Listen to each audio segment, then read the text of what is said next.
Assalamu alaikum. My name is Alam Afroz Roj. I'm from Eastern Medicine Department, Government College University, Faisalabad. Today I would like to discuss about one of the most common disease of ear, which is otitis externa.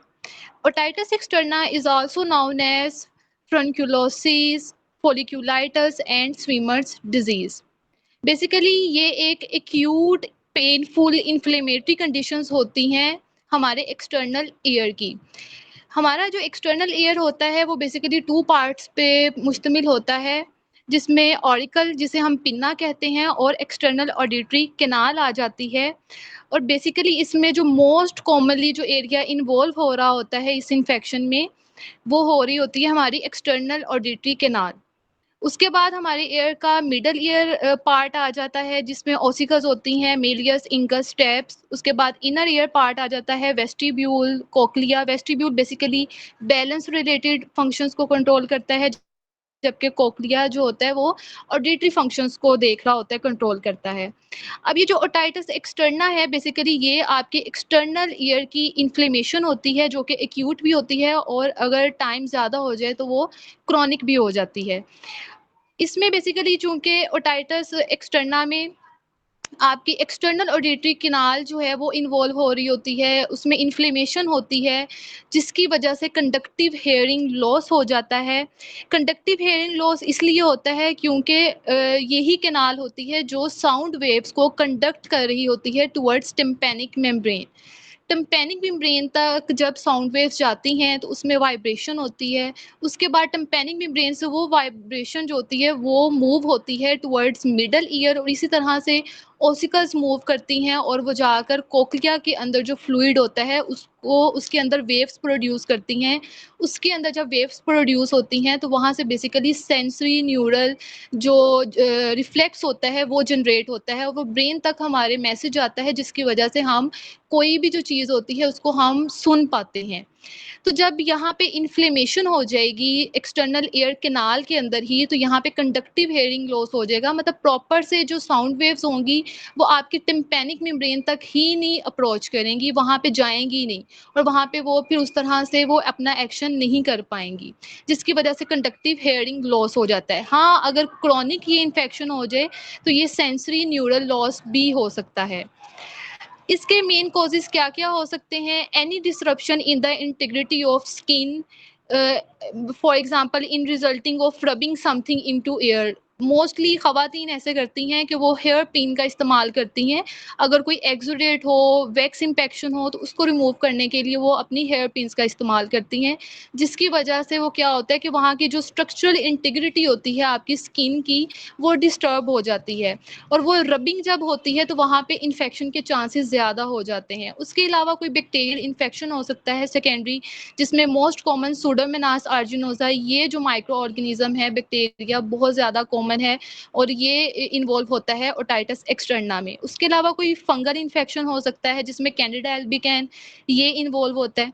अच्छा, जब एक patient को otitis externa हुआ है, मतलब external ear canal में inflammation हो गई है, लेकिन अगर उसका जो कॉजेटिव एजेंट है वो कैंडिडा एल्बिकैन है, मतलब पेशेंट का जो मेन कॉज है पीछे वो फंगल इन्फेक्शन है, तो ऐसे में हम उसके लिए टर्म यूज़ करेंगे ओटोमाइकोसिस, कि पेशेंट को ओटोमाइकोसिस है। तो जो ओटोमाइकोसिस होती है इसके ज़्यादातर चांसेस हाई होते हैं स्विमिंग में। मतलब वो लोग जो ज़्यादा स्विमिंग करते हैं तो ऐसे में ये बहुत मोस्ट कॉमन कॉज़ होता है फंगल इन्फेक्शन का। तो ऐसे में कुछ प्रिवेंटिव मेजर्स करने होते हैं, मतलब जो रबर बड्स होती हैं, कॉटन बड्स वगैरह, वो पहले कान में इस्तेमाल करनी होती हैं, लगानी होती हैं, और फिर पेशेंट को रेकमेंड करें कि वो अब स्विमिंग करें। चूँकि ये स्विमिंग रिलेटेड होता है इसलिए इसको हम स्विमर्स डिज़ीज़ भी कहते हैं। इसके अगर किसी वजह से हेयर प्लकिंग की जाए एयर में, तो उसकी वजह से भी ये इन्फेक्शन काफ़ी ज़्यादा उसके चांसेस हाई होते हैं, ये इन्फेक्शन हो सकता है। साइन एंड सिम्पटम्स की बात करें तो जो अगर माइल्ड केस है तो एक्यूट है तो उसमें जो सिंपल इन्फ्लेमेटरी साइंस होंगे लेकिन वो भी माइल्ड होंगे, मतलब पेन होगी, स्वेलिंग होगी, रेडनेस वगैरह होगी, लेकिन अभी पेशेंट को फीवर नहीं होगा। फीवर तब होगा जब ये इन्फेक्शन मज़ीद बढ़ेगा, ज़्यादा सीवियर होगा, तो जितना ज़्यादा इन्फ्लेमेशन होगी उतनी ज़्यादा प्रोस्टाग्लैंडिन्स वहाँ पे प्रोड्यूस होंगे और वो फीवर कॉज़ करवाएँगे। अब सीवियर कंडीशन में क्या होगा कि पेशेंट को फीवर भी होगा, पेशेंट के कान में इन्फ्लेमेशन भी बहुत ज़्यादा होगी और पेन एग्रेवेट करेगी with the movement of pinna, मतलब जस्ट वो कान को हाथ भी लगाएँगे ना तो पेशेंट पेन उसको काफ़ी ज़्यादा होगी।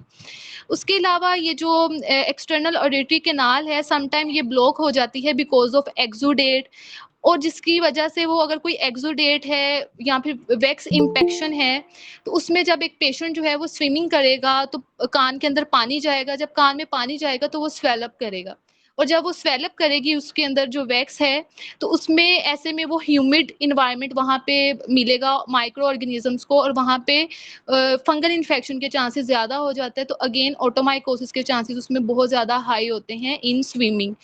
तो ऐसे में हमने जितने भी प्रिवेंटिव मेजर्स हैं वो लेने होते हैं। अगर बात करें हम इसके डायग्नोसिस की, तो प्रॉपर डायग्नोसिस का किया जाता है थ्रू ट्यूनिंग फोर्क टेस्ट। तो ट्यूनिंग फोर्क को स्ट्राइक लगाकर अपनी एल्बो जॉइंट के साथ या फिर नी जॉइंट के साथ, तो जब उसकी जो वाइब्रेशन है वो हमने पेशेंट को फील करवानी होती है। मतलब इसमें अगर हम मेस्टॉइड प्रोसेस जो होता है, मतलब बिहाइंड द ईयर, वहाँ पे हम ट्यूनिंग फोर्क रखेंगे, प्लेस करेंगे, तो पेशेंट को सुनाई देगा। क्यों सुनाई देगा? क्योंकि इसमें बेसिकली ओटाइटिस एक्सटर्ना में क्या हो रहा है कि यहाँ पे कंडक्टिव हेयरिंग लॉस हो रहा है। ये डिजीज है associated with external ear, not with middle and inner ear. चूंकि मिडल और इनर ईयर में कोई मसला नहीं है, तो जब हम स्टार्ट प्रोसेस के ऊपर ट्यूनिंग फोर्क को रखेंगे तो पेशेंट वहाँ पे वो डायरेक्टली कोक्लिया के अंदर वेव्स प्रोड्यूस होंगी और वो अपना जो सेंस जो होंगी वो जाएंगी सेंसेस हमारी ब्रेन तक, और हमें हेयर होगा, मतलब सुनाई देगा।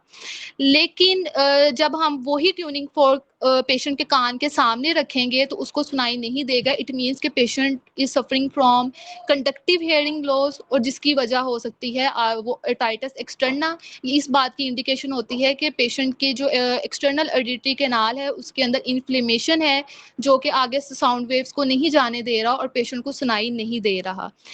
बात करते हैं हम इसके ट्रीटमेंट की, तो इसमें एंटी इन्फ्लेमेटरी ड्रग्स दी जाती हैं, पेन किलर्स देते हैं, अगर तो कॉज पीछे बैक्टीरिया है तो एंटीबायोटिक्स देते हैं, और अगर फंगल इन्फेक्शन है तो ऐसे में एंटी फंगल ड्रॉप्स दिए जाते हैं पेशेंट को इस्तेमाल के लिए। अगर हम ईस्टर्न मेडिसिन की बात करें तो इसमें जो हमारे राइट साइड का जो इन्फेक्शन है कान का और जो लेफ्ट साइड का है, इन दोनों के लिए डिफरेंट जो ट्रीटमेंट्स होते हैं। क्यों डिफरेंट होते हैं? क्योंकि मोस्टली जो राइट साइडेड ईयर इन्फेक्शन होता है वो होता है because of cold and wet environment. तो ऐसे में हमने पेशेंट को इसके ऑपोजिट टेम्परामेंट की ड्रग्स देनी होती हैं, और इसी तरह से जो लेफ्ट साइड का होता है वो ज़्यादातर हॉट एंड ड्राई इन्वायरमेंट में वो इन्फेक्शन हो रहा होता है। तो ऐसे में हमने उसके ऑपोजिट जो टेम्परामेंट होता है उसके अकॉर्डिंगली हमने उसको मेडिसिन देना है।